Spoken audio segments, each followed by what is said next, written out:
One time. One love.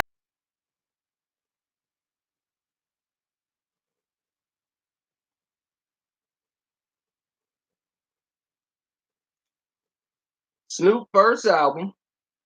Listen to Snoop first album and go back and listen to Thug Style, which is the Are You Still Down album. Listen to the Are You Still Down album and you listen to Doggy Style and you say, oh my God, this is what they did.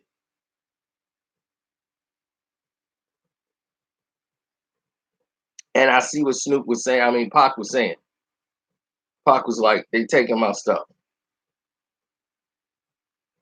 Thank you, Torrance. I appreciate it.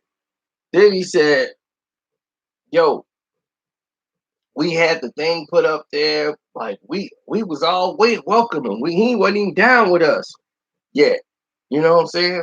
No, here's the situation.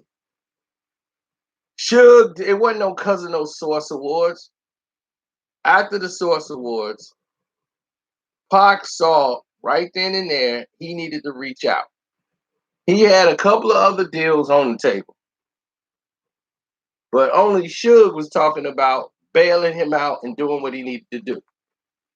Nobody else was talking about that, and Pac wanted out. Pac was never 100% sold on Death Row. He still, because they had too many stars. He didn't want to go there because they had so many stars, but it was like, Suge giving me the best, everything right now. They had a couple of offers, but Suge's offer was more intriguing. He was like, you give me 3 albums, boom, here's your money up front, but I gotta be your manager too. That's the only way it's gonna work. I know your manager been with you all this time, he gotta go. That's the only way. That way, you got 24/7, results, baby.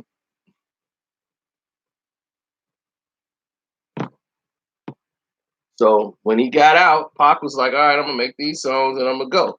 But what he ended up doing was liking it there because the position changed.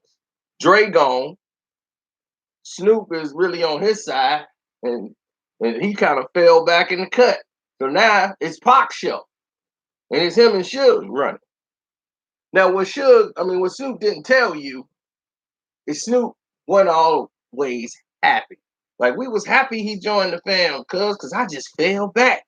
And I said, my Dogfather album coming out, man. So I'm gonna just pull that back. No, you wasn't. You was tripping. You were tripping because your date got moved back for Makaveli. They pushed your album back because it wasn't getting no heat. It was all about Pac.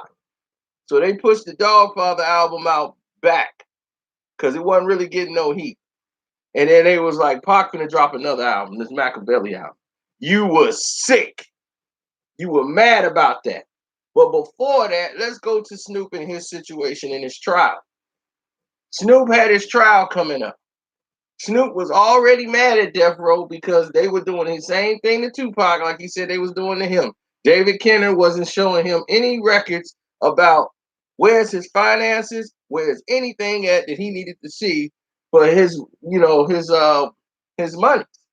So he's like, look, where's my money? Oh, don't worry about it, man. The money gonna be there. Don't trip, blah, blah, blah.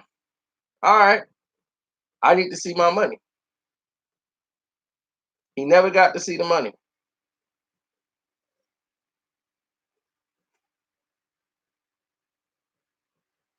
Always got gifts, always got Rolls Royces, always got gifts.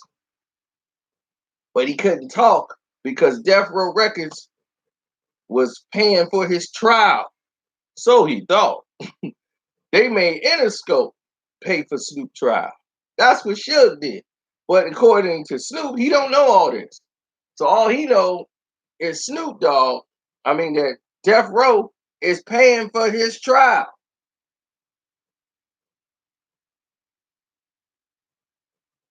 So Snoop didn't want to be with Death Row because he was mad. He wasn't getting the money he thought he was supposed to be getting. But he couldn't say nothing because of the trial. Doggy Style come out and kill and crush, sold all these records. So Interscope is like, man, he just did that with because they tried to go and sign him to a deal with Def Jam. Did Snoop tell you he signed a deal with Def Jam? He agreed to go to New York and sign a deal and join Def Jam. And he was gonna be over there with Warren G, and they were gonna do the 213 with Def Jam, Russell Simmons, and Leon Cohen. They were gonna have Snoop. Suge got on a plane, went to New York, went to their office, and turned it upside down. No more of that. No more of that. Then next thing you know, they were all buddy, buddy, buddy. So whatever happened in there, happened in there. And there was no more any talks about Snoop being with them. Next thing you know, Snoop got signed to Death Row Records and Interscope. And they had to pay for that trial. Now, while the trial is going on, Snoop's success is everywhere. They got the murder was the case, everything going on, and he's sitting in there for the trial. He got Johnny Cochran representing him. Johnny don't come cheap. No way. Johnny just got OJ off and everybody else. You know this man, now know this man. That is Snoop Doggy Dogg. You know this man, I know this man. Man didn't hurt nobody. This is Snoop Doggy Dogg. This is the Chronic. How you gonna convict it? Man, that's just Snoop Doggy Dogg. You know this man, I know this man. Rest in peace, Johnny. They got you up out of here, Johnny. But rest in peace.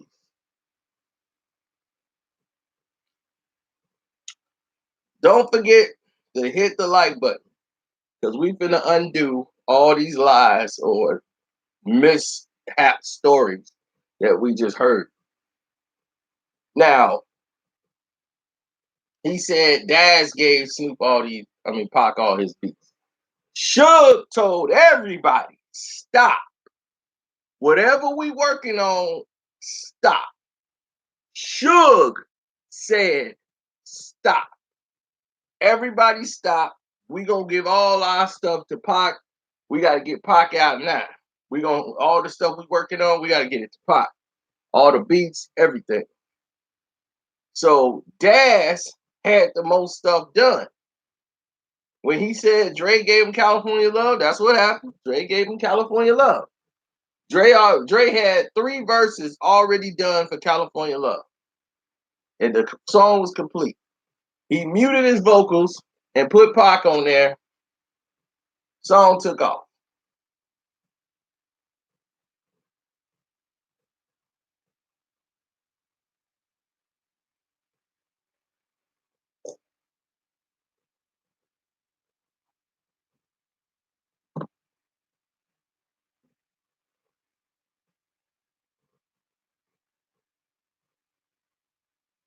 And then his album, he discredits and saying like, man, to have Dr. Dre produce your whole album. Back then, Dr. Dre was the best producer in the world. Dude, he was listed as that. Dre didn't produce your album. Daz produced your album.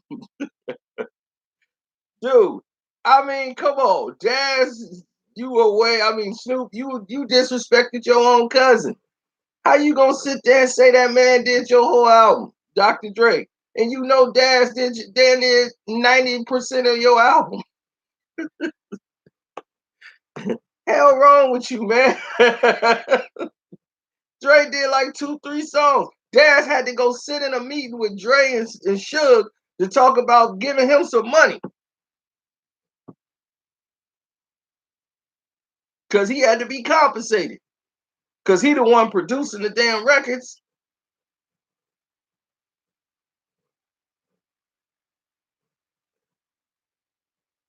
And they cut him a check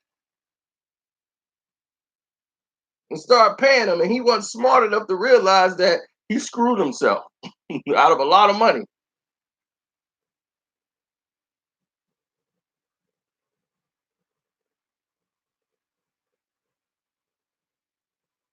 Talking about we was a brotherhood. It was a brotherhood. No, you was jealous, bruh. You got jealous because everything that y'all was working on was stepped over to the side. You got jealous of the relationship of Suge and Pac, how tight they was and how tight you weren't with Suge no more. Because they heard how Pac could get on his rants and he talking about I run Death Row now. This they be like, man, come on, man. Come should be like, nah, man, it's still no, it's the dog, Snoop Dogg. Yeah, it's still Snoop home. Man, up that is fine. You know, Pac just be wilding out sometimes, but everybody hear that. And everybody was gravitating more to Pac. Ask Badass. Badass, who was with their crew, Daz and Snoop, he gravitated with Pac and the Outlaws. You didn't like that, Snoop. You didn't like that. A lot of actions that happened you didn't like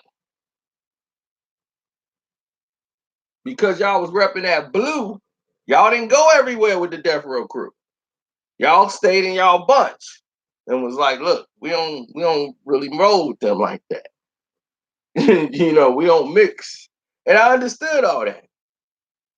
But see, these are things that y'all got to get, y'all didn't hit in the interview that you need to know.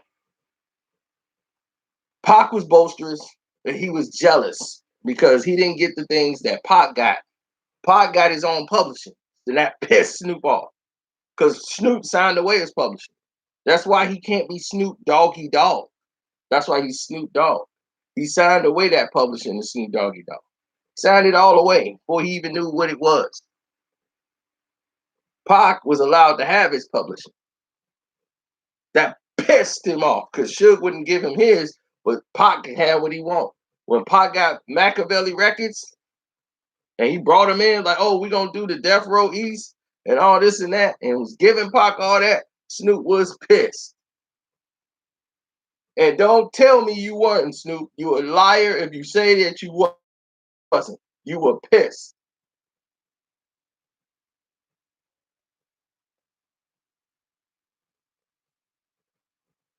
Somebody asked Reggie. Get Reggie on there, get Reggie right, get all the people in there, have them come around and tell people what the deal is.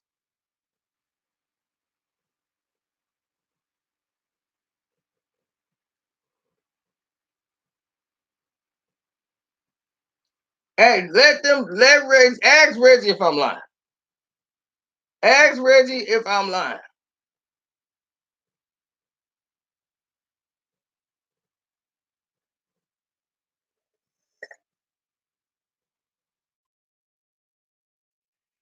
That's what I'm saying. If you gonna tell these stories about Pop, tell the truth, bro.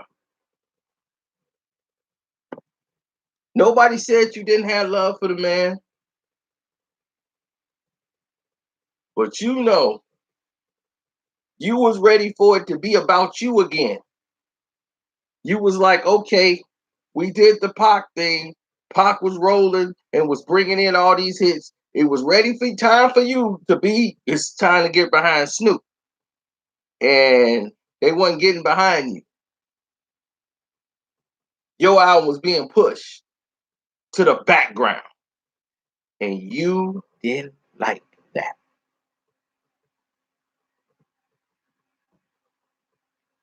Tupac was coming out with his Makaveli records.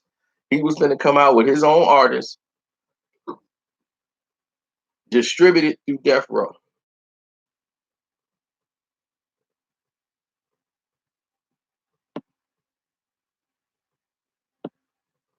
So everybody here who's talking about Pac was going to leave Death Row, I'm here to tell you right now that is a lie. A lie. A bold-faced lie.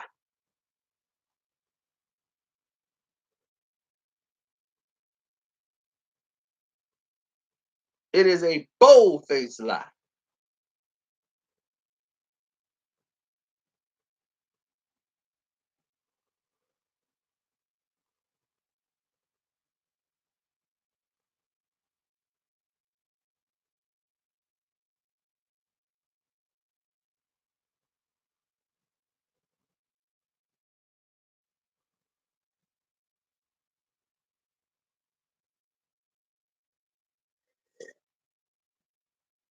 Pac thought about leaving once Suge told him, "Hey man, you owe, you got bills. You owe us for this, you owe us for that." You know what I'm saying? That's when it became a situation. That's when it became, oh, I don't know about this.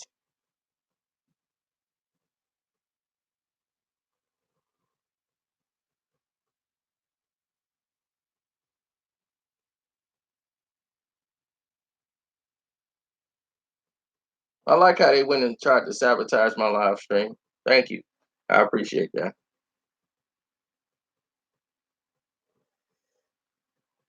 You got caught with your hand in the cookie jar, sir. Right in the cookie jar.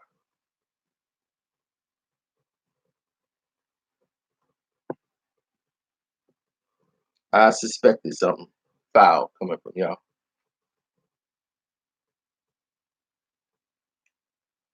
That's right. When Makaveli Records was coming out, they coming out with all these albums.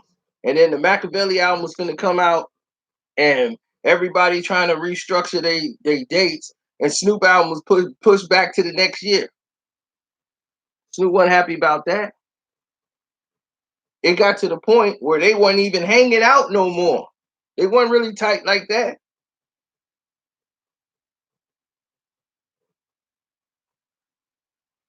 Badass started hanging with Snoop now. I mean, with Pac them. And Pac be like, "Yo, man." He was like, "Yo, we going to the, we going." Even when he was going to Vegas, Dad's like, "Nah, man, they going. We ain't going to that." He was like, "Oh man, we ain't going to Vegas. Nah, we ain't going to Vegas. They going." Because they didn't really get down like that, because they rocking the blue, but it was more than that. Notice, Pac is not on a lot of songs with Daz after All Eyes on Me. Pac did all those songs. Once he was going into his new thing, when he was doing Makaveli and doing all that work, when he heard the guy who had all them beats, Pac is like, be ready tomorrow morning. Pac was there in the morning. Pac could go right there in his office before he even go in there. He ain't mess with nobody but dude. Dude did like 40, 50% of Makaveli, if not more. All the beats you love, that guy did. I can't remember dude's name off the top of my head. It wasn't Johnny J. It was another guy. And he came there and was putting it in there. Harlem Bad. I think that's his name. Harlem Bad. That might be right. I think Harlem did. Heard him bad. Yeah, there you go. Heard him bad. Heard him bad had that fire. Pac heard it. Pac heard that fire. Pac was like, "I'll be back in the morning." Pac came back at like 7 in the morning. Let's go. Play me that another one. Pac laying the track. Play me another one. Play me another one. I want this, this, and this. Why do you think Makaveli album sounds entirely different from All Eyes on Me? Entirely different.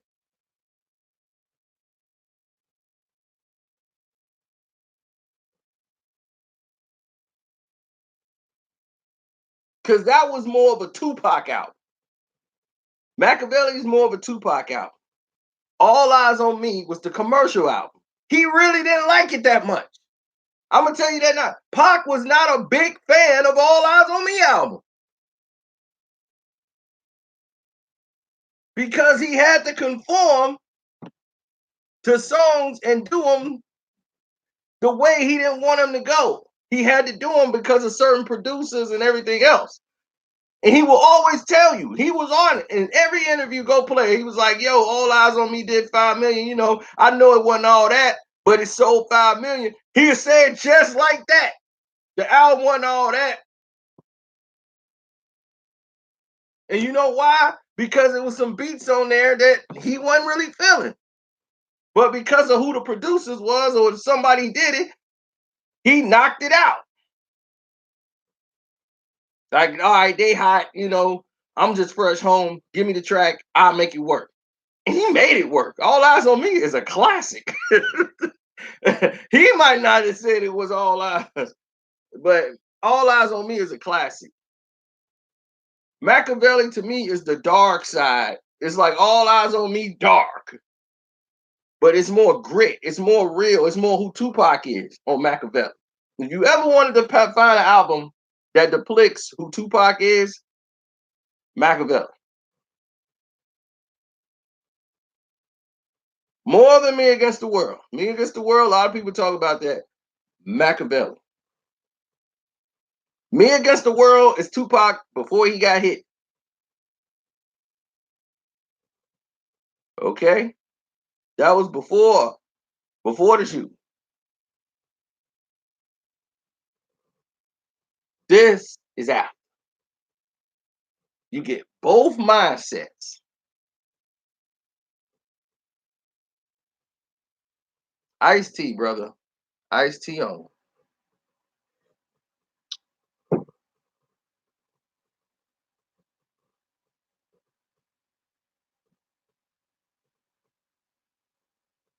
Even Tupac filler songs were great.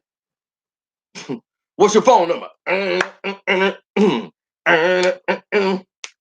Hey man, I was listening to All Eyes on Me, losing it. If you wanna be ready, baby, you give me a call. How long will you take? Let me out. But my thing is that I don't want to lose focus. Is Snoop is being very dishonest. He was very standoffish. He was pouting all the time. He was bitter over the treatment that Pac was getting that he wasn't getting, and he wanted to leave Death Row Records. He wanted to leave. He was mad about his publishing with Suge Knight, and he wasn't getting it, and Pac was getting his. This is the truth. 100% the truth.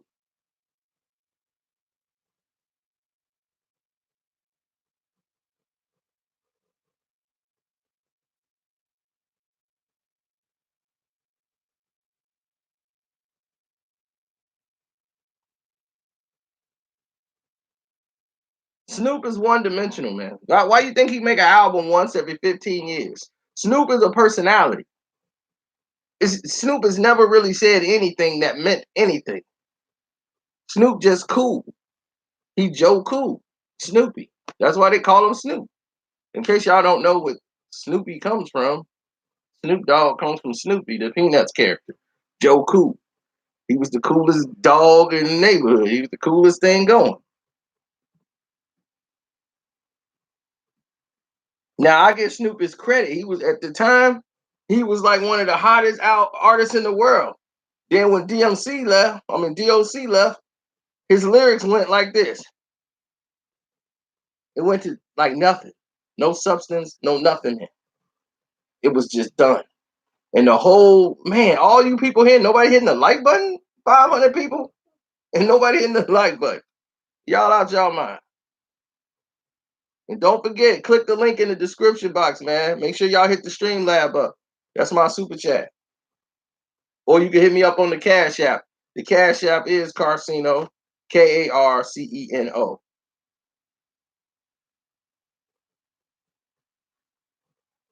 Will I ever do an interview with Snoop? For what? I know what Snoop's doing. I mean, my thing is you sitting there talking about you ain't been with Death Row in 30 years. And every interview you do, no matter what you doing new, they still talking about Death Row.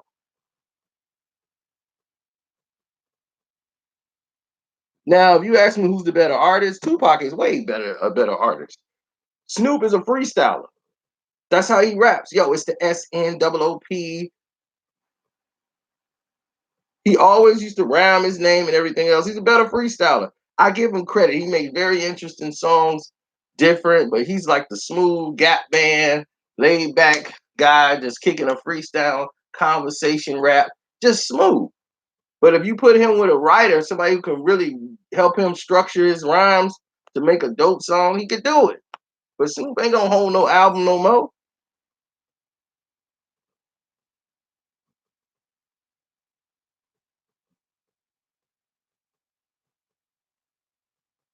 No, it ain't. And now they bending the story now Snoop. All of a sudden, we gotta wait till 2019 in August for Snoop to say, "I'm the reason Tupac was there." I said, "Okay, bring him on in." Now Suge works for Snoop. Suge just like it wasn't Suge, it was me. I'm like, yo, we need to bring up Cuz on up. I ain't gonna say he didn't make that suggestion. But Suge had already tried to bring Pac over once, twice, and was trying to bring him over then. Once they realized he trying to get out,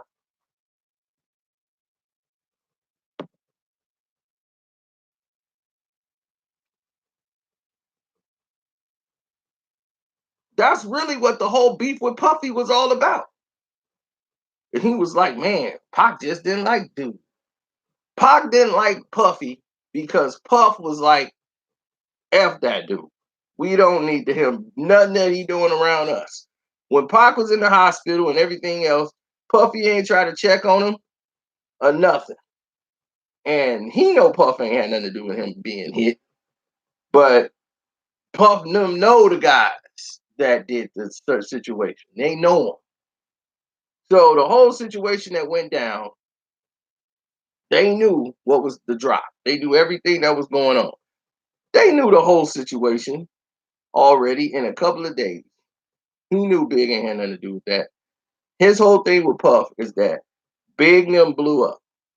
After that, while he was gone, Biggie and Puffy became the biggest things in the world. And he used to let them open up on his show. And Biggie was going to be a part of Thug Life. Now all that's destroyed. Pac's locked up and ain't got no money. None. They drained all his money. He spent on lawyers and everything else. He had to get advance money for above the rim, everything. He's locked up. All his money's been depleted. His career is basically done for. Nobody trying to touch him right now. Not even his own record company. And Biggie's the biggest star in the world. And Puffy's right there by him. And that Puffy didn't even try to attempt to come there to see about getting Pac out of jail. But in every interview, they yo, what's up, Pac, man? Hold on, Pac, man. We rolling with you with your boys. And none of them even came there to send him no money on his books. Nothing. After what he did for them. So he was upset.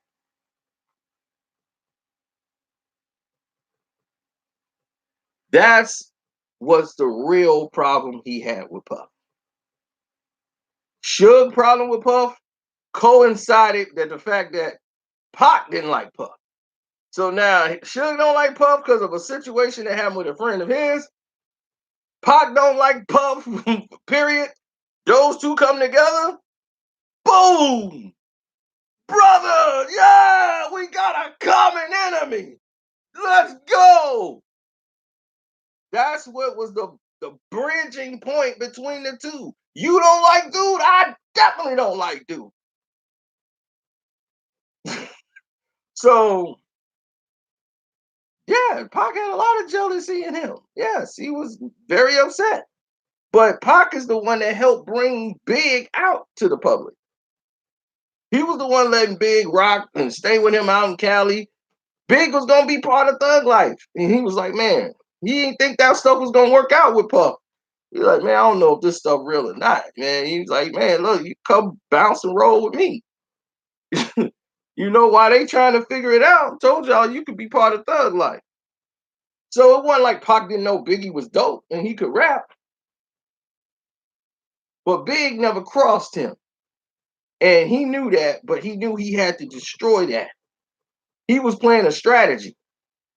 I got to destroy what Biggie and them got in order for me to get my spot back. I got to destroy that. I got to remind people who I am so that they'll know I'm bigger. I'm the big dog. They got to know I'm number one. You can't put nobody ahead. I'm number one, and they're going to know it when I come out. Now, when he came out, he was humble. He was glad to be home. Didn't deal with certain people. Didn't say who he was mad at. Didn't say nothing. He went to the studio. He made his records. And he said, I'm going to let the records dictate. He put the songs out. He didn't diss Big. He didn't diss Puff.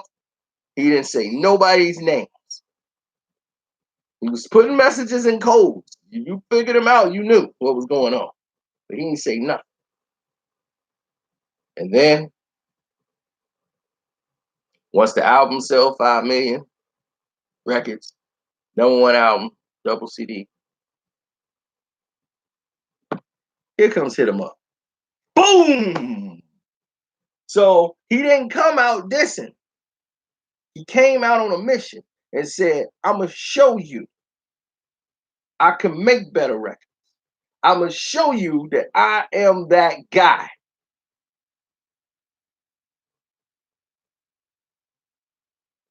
Oh, somebody please inform that poor man that Hit 'Em Up did not come out before All Eyes on Me. I'll forgive you. You probably are young. You know, we're talking like 30-year-old stuff. So never thought I would hear myself say this, but yes, Hit 'Em Up is like 30 years old.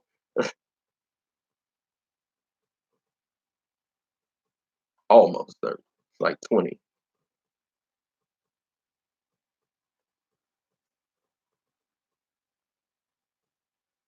He's like, I stand correct. 23 years old.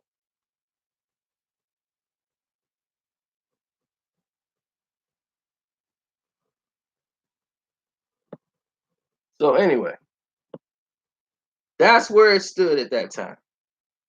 So Snoop was being very dishonest in that whole interview. It it was disheartening to hear because I couldn't believe he would take that route. He was being very disingenuous in that interview. I wasn't feeling it, man. I really was not feeling it through the entire process of that interview. I was I was not happy.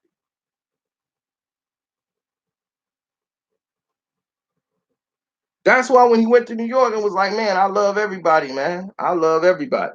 He was already upset and distance. That's why he was doing that with Puff. He knew by saying he loved Puff and Big and all them, what that was gonna do with Death Row. He knew how they felt. He was trying to stir the pot. Snoop was trying to stir the pot. He wasn't a fool. He knew he wasn't supposed to go on radio and say, I got love for all them dudes.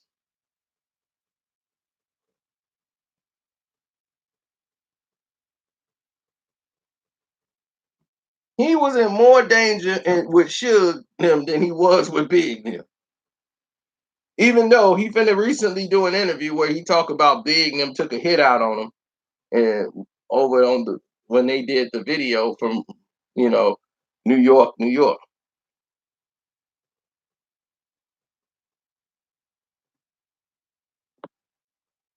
and dudes went and shot up the trailer and all that stuff. Like man, they missed though. So he finna do that with Angie Martinez. That's coming up. I mean, Angie got this show. It's called like Coming Out with Angie. Like, what is this? Like Angie Untold Hip Hop Stories. I'm like, Untold. I'm like, most of the stories, these people are volunteering stories that many people knew not to even talk about.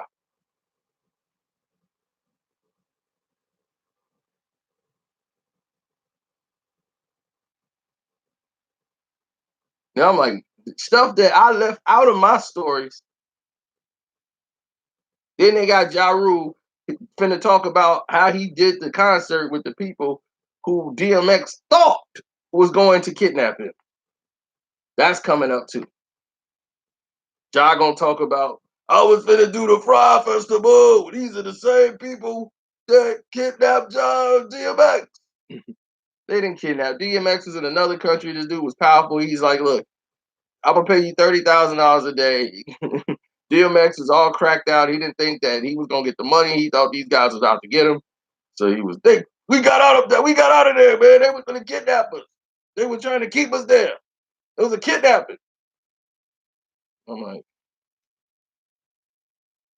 yeah, believe me.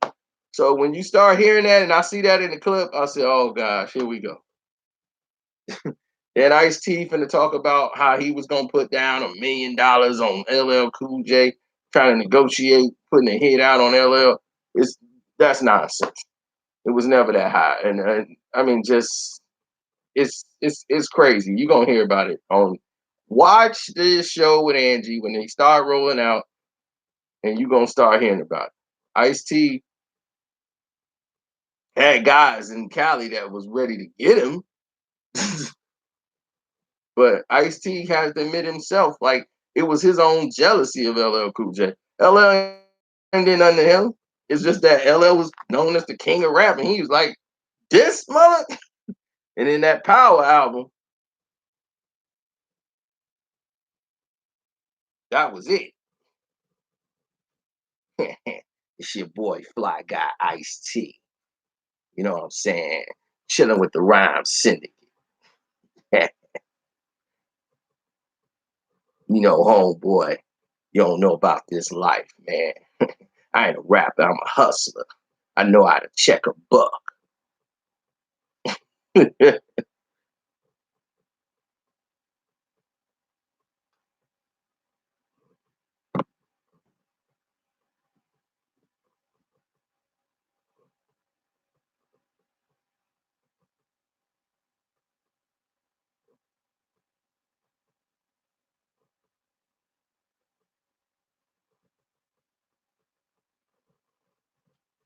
Oh, you talking about when they fell out and he had the knife on him the whole trip.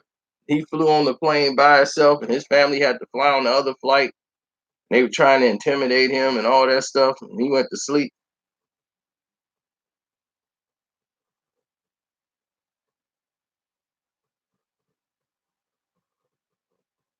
Yeah, I heard that Snoop interview. But that's what I'm saying. Snoop always got an interview about Death Row. It's like, dog, I'll be like, look, I got a new project out. You know, Tupac, let that story rest. Let that man rest in peace. That man put out work that still ain't been released. That man is iconic. He's forever. People that been born 10 years ago know who Tupac is. 10-year-olds know about Tupac. 12-year-olds. All these little kids coming up, they know about Tupac. And he been gone for over 20 years.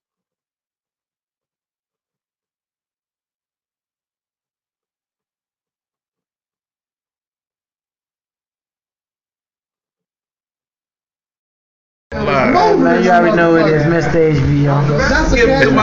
Fresh fly flash at all times, man. Shout out to Box Associates, man. Are you guys walking?